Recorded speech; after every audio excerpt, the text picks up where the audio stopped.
All right, good afternoon, guys. Trying my earbud tonight. It's not quite as windy as it was last time. I apologize for that last video. Hopefully you just turned the sound off and just looked at the views, but hopefully if we do get some wind, it won't be causing a problem on the microphone tonight. So I just want to say hi and give you guys a little update, share another sky with you, another sunset with you. The sun's kind of ducked behind those clouds over there, but it should make some pretty colors. Just met a couple over on the trail on the walk over here. They got a staffy as well, and we're super happy to see Cutie Pie. Gave her some loving. She loves when people stop and say hi to her. She gets so mad, really. Hey, what are you doing? You're up underneath my arm over here. What are you doing over here? What are you doing? I'm trying to do a video. Hey, I'm trying to do a video over here. I'm talking about you. Yeah, she really gets pissed off when people walk by and they don't say hi or give her a pet. Huh, Cutie? You get all upset. You get all butthurt, like, why didn't you say hi to me? Why didn't you pet me? Am I not good enough? Huh? Yeah. It's a good girl. Feels good out here right now, huh? So yeah, just a little update. Share a little sky. Little sunsets. I'm not even sure what time the sunset is tonight. It's what time is it now? It is 7:37 on the west coast over here. And hopefully getting out of here. Well, not hopefully. We'll be getting out of here a week from today. Maybe Sunday, maybe Monday. Not quite sure yet. But I had planned. And I know some of you saw my original route, proposed route that I was going to take on my way back once I left Flagstaff, Arizona. But I mapped that out the other night, and I don't know. I think I've changed my mind. I mapped it out going up through Reno and over to California, checking out a couple of places I've wanted to hit over there that I never have in the times I've been to California.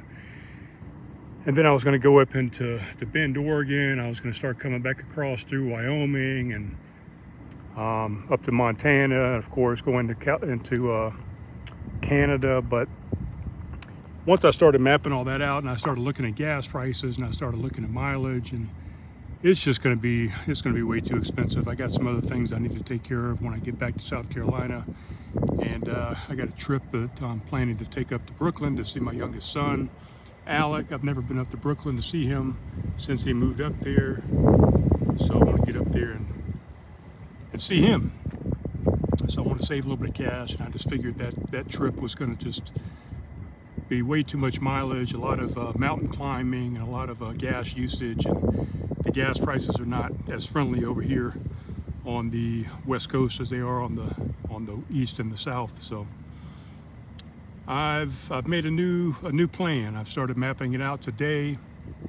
I got in touch with a good buddy of mine, Tim Nagalski, that I was stationed with in Alaska. He was my drinking buddy, my skiing buddy. We had a real good time up there, and he is now in Denver, Colorado.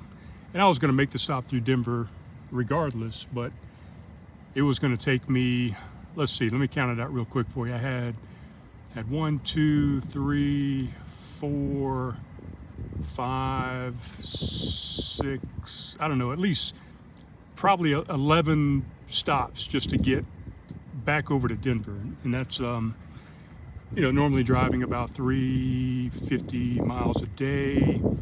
That's with the gas and everything. You're looking at $100 a day plus the stay once you get there.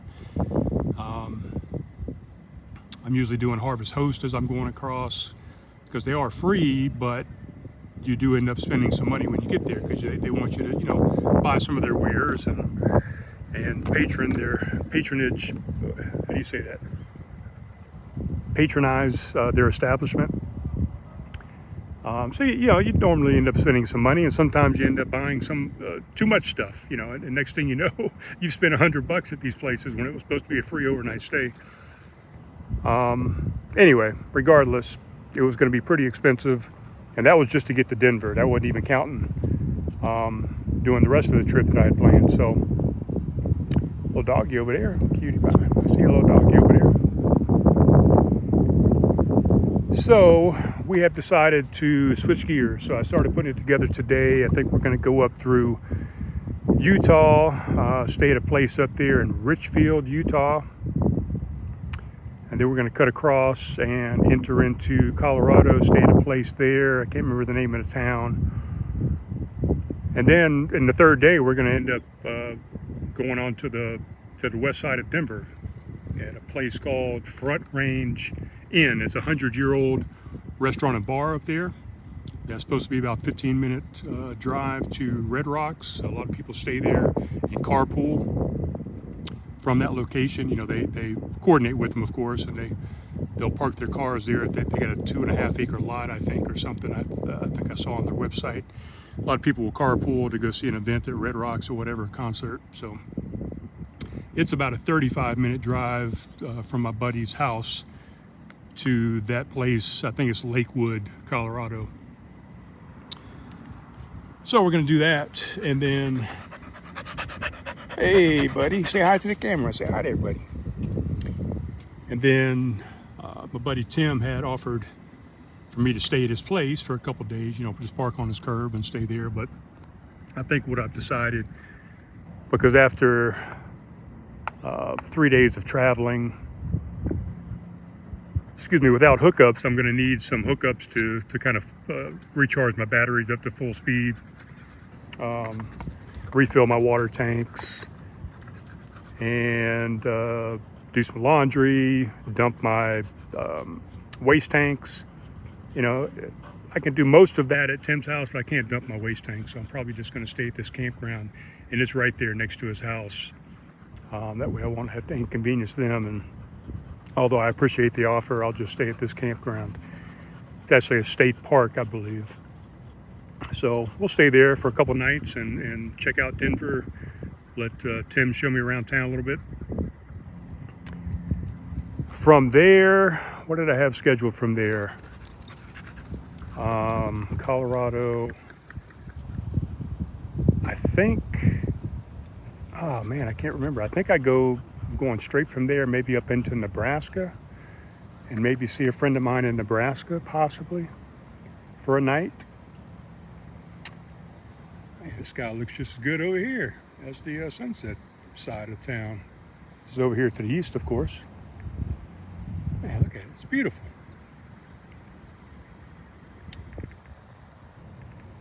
This one is ominous over here. I don't think there's any rain in the forecast, but maybe there's some spotted rain. I know there was some rain up north of here, kind of halfway in between here and Reno. A place called Walker Lake, which is where I was going to stay when I left here, the first stop. I was going to be up there halfway in between here and Reno, but that was a dispersed camping spot out on the defunct Walker Lake that is pretty much a dead lake now. But what was I saying? Yeah, so I think I'm going from there over to Omaha, Nebraska. You know, a few stops along the way. I can't remember, is there something in between? I'm trying to do the map in my head. Is there something in between Colorado and Nebraska? Do they connect? I can't remember, but it'll be 2 or 3 stops on the way to get over there, and then I'll stay a night or two. And then from there, possibly going up in through Iowa to go up to Wisconsin to maybe see another friend of mine up there. And I think I've discussed this a couple times before on the podcast and some of these sunset conversations. But matter of fact, I was going to do a full show the other night. I think there is, looks like some rain up in that cloud there. Cutie, what you doing over there, buddy? You checking things out? You checking things out? You coming back up? Oh, come on. Hey, buddy. Hey, say hi. Go through Iowa up to Wisconsin, and then I've got it planned to go from Wisconsin down to Illinois, to a suburb of Chicago. Stay there, and then from there I'll dip down into Belleville, Illinois, to see my buddy, my best friend, Ryan Olds, down there. He and his wife, Michelle, and probably stay there at the Air Force Base for at least a couple nights and hang out with Ryan, see the sights, see if there's anything new happening there in St. Louis or O'Fallon, Illinois over there, right down the road. And then from there, I'm probably going to go and see if I can get down toward Memphis. I'd like to see Memphis and maybe take a look at the Mississippi River. While I'm over there, I'll probably look at the river in St. Louis as well.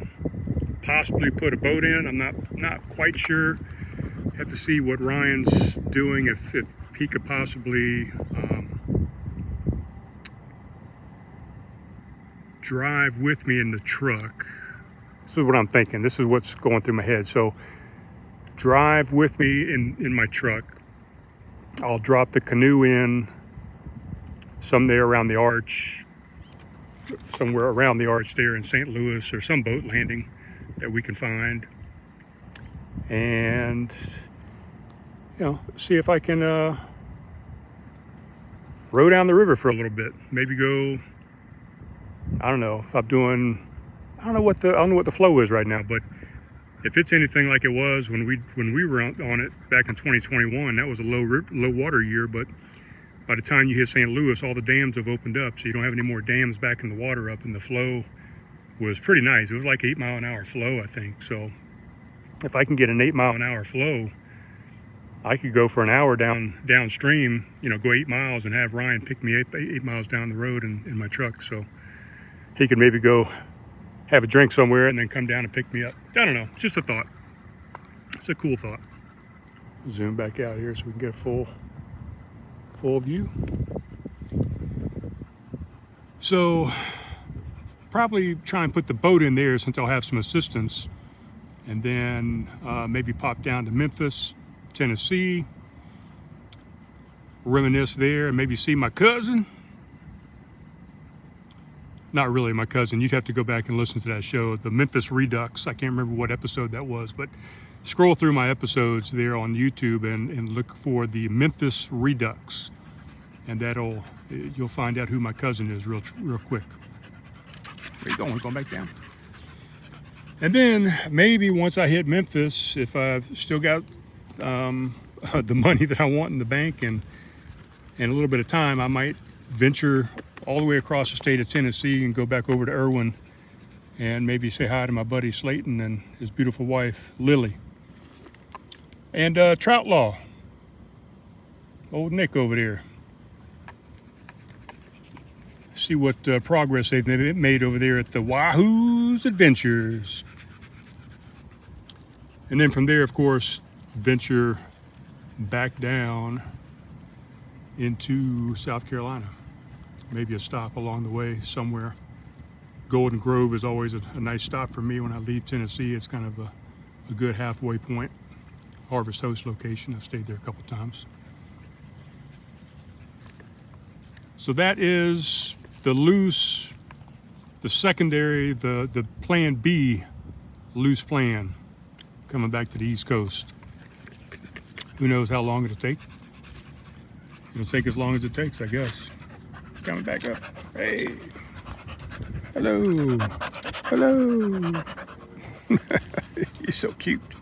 Is that why they called you Cutie Pie? Because you're so cute. Yeah, no sun, man. Just the sky. That sun is not going to come back through those clouds, I don't think. So, what was I saying after that? So, then I'll figure out something to do for my birthday, Labor Day weekend, and then maybe try and catch a flight up to Brooklyn and spend a week or so up there with my boy. Oh, that's pretty over there. Spend a week up there with my boy.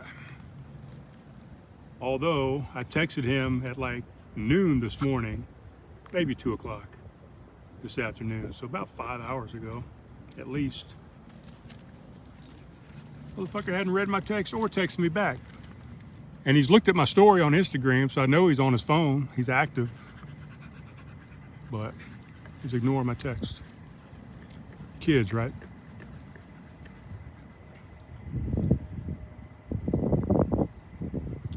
That's the plan.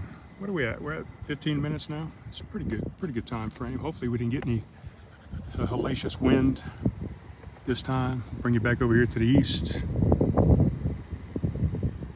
I can hear some of it coming through my headphone. Man, it's beautiful out here tonight. Not sure what the temperature is at the moment. I could tell you actually. Let me see if I can pull it up here on my watch. Right now it still says severe weather, heat warning. Oh, it's actually only 99 degrees right now. We're under 100. Nice. And of course, by the time I leave next Monday-ish, it's going to be like 100 for a high during the day. The whole time I've been here, it's been anywhere from 108 to 120. We haven't gotten a break at all. A couple rain days here and there that kind of cooled it down somewhat, but you know, what can you do? Once I start traveling from here, it's gonna get down into the 80s during the day, and that's gonna be nice. It's gonna be almost kind of like it was in Flagstaff. We'll have some 80s during the day and some cool nights. Be able to just open the windows. I've been so afraid, you know, this is a brand new trailer I got. Literally 2024, brand new, and I've been praying the whole time. I don't know who I'm praying to, but I've been hoping, wishing the whole time that that my AC was going to handle the Vegas heat. You know, it's new. Sometimes new things break down quickly, and that's why things are under warranty, because shit just happens, you know. So I've been waiting on it. And I hope I'm not jinxing myself right now, but I don't believe in that kind of stuff either. So hopefully she's got another week in her, because she runs every 5 minutes. She cuts on. I put her down to 72 at night, and I feel like that's too low sometimes. I'm like, oh man, it's gonna be running all night. It's gonna take a beating. But it's done well, and then usually I'll put it back up to like 75 during most of the day, and then as it gets closer to, like right now, I got it set at 77. Once I get back to the trailer, we start getting in the bed and getting comfortable, I'll bump it down to 75, and then usually by the time I go to bed, or really, I'll leave it at 74, 75 at night. And when I wake up at like 6 o'clock in the morning, I'll bump it down to 73, sometimes 72. Because once that sun starts breaking first thing in the morning, it starts heating up already. Oh, yeah, and went to Fremont St Saturday night. That's kind of what I've been waiting for. That's why we've been hanging out here. One of the reasons, but went to Fremont St on Saturday and saw the great Sebastian Bach celebrating 35 years of rock. You know, he started with Skid Row 35 years ago, their first album, and he's out there still singing their songs, and he's got a brand new album himself that's just fantastic. And I'll tell you what, man, it was a great show. It was about 102 or 103 that night. It was hot as balls. I was sweating my ass off, and I know he had to be sweating. He mentioned it many times that he was performing in a sauna, but he was going to get through it, and he took his vest off at one point. I thought he was maybe going to take his shirt off, but he doesn't do that anymore, I guess. If you remember anything about Skid Row, Sebastian always had his shirt off. But sometimes that vanity gets the best of you, you know. But yeah, fantastic show. If you've never seen Sebastian, I would highly recommend it. If you're a Skid Row fan, I would highly recommend it. I saw Skid Row with their 4th or 5th singer back in earlier this year at House of Blues over there in Myrtle Beach, and it was a good show, but I prefer Sebastian, man. He puts it down. He does it right. All right, well, we are close to 20 minutes in. I like to keep these kind of short, so we're going to break it down. Looks like the colors are kind of going away over here anyway. Cutie pie, you going to say goodnight? Say goodbye? Say we'll see you when we see you. All right, I guess that's it. And we will, how do I turn this thing around? And we will Do what, guys? Do what? Oh, I can't even see. Where's the camera here? Right here? We'll talk to you soon. Love you guys. Hey, and be good to each other. Peace.